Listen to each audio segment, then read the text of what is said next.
Guys welcome back. അപ്പോൾ guys ഇന്നൊരു cooking video ആണ്. എനിക്ക് പെട്ടെന്ന് ബിരിയാണി തിന്നാൻ തോന്നുന്നത് അതുപോലെ ആയിട്ട് ഉണ്ടാക്കില്ല. ഉണ്ടാക്കാൻ വളരെ സിമ്പിളാണ്, നല്ല ടേസ്റ്റുമാണ്. സാധാരണ ബിരിയാണി ഉണ്ടാക്കില്ലാരും ടൈം കുറച്ച് മതി കേട്ടോ. അപ്പോൾ guys let's make cooker biryani. Cooker biryani എണ്ണ കുക്കറിലാട്ടോ ഉണ്ടാക്കുന്നത്.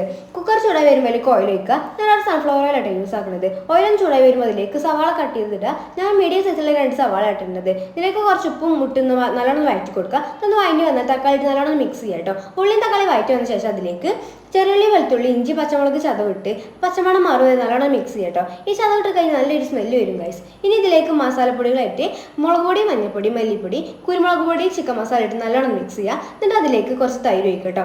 തൈര് ഓപ്ഷനിലാണ്, തൈര് ഇല്ലെങ്കിൽ ഓയിൽ ഒഴിച്ചാലും മതി. ഇനി നല്ലോണം മിക്സ് ആക്കുക. മസാല റെഡി ആയിട്ട് അതിലേക്ക് കഴുകി വൃത്തിയാക്കി വെച്ച ചിക്കൻ ഇട്ട് നല്ലോണം മിക്സ് ചെയ്യാം കേട്ടോ. ഒരു 50% കുക്കായി അതിലേക്ക് അരിക്കനുസരിച്ച് വെള്ളം ഒഴിക്കുക. അതിലേക്ക് കുറച്ച് സ്പൈസ് ഇട്ട് അരി ഇട്ട് നല്ലോണം മിക്സ് ചെയ്യാം കേട്ടോ. ഈ ടൈമിൽ ആവശ്യത്തിന് ഉപ്പ് ഇട്ട് നല്ലോണം മിക്സ് ആക്കി ഒരു 3 വിസിലടിപ്പിക്കുക.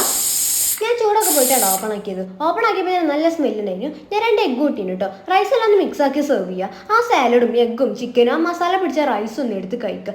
ഈ അമ്മോനെ പൊള്ളി ടേസ്റ്റ്. ഞാൻ ഉണ്ടാക്കിയോട് പറയാലോ ഗൈസ്, നല്ല ടേസ്റ്റ് ഉണ്ടായിരുന്നു. പെട്ടെന്നൊക്കെ ക്രേവിങ് വരുമ്പോൾ ഒന്ന് ട്രൈ ചെയ്ത് നോക്കിട്ടോ. സാധാരണ ബിരിയാണി ഉണ്ടാക്കലാരും കുറഞ്ഞ ടൈമും കുറഞ്ഞ സാധനവും മതി. അപ്പോൾ ഓക്കെ ബൈ.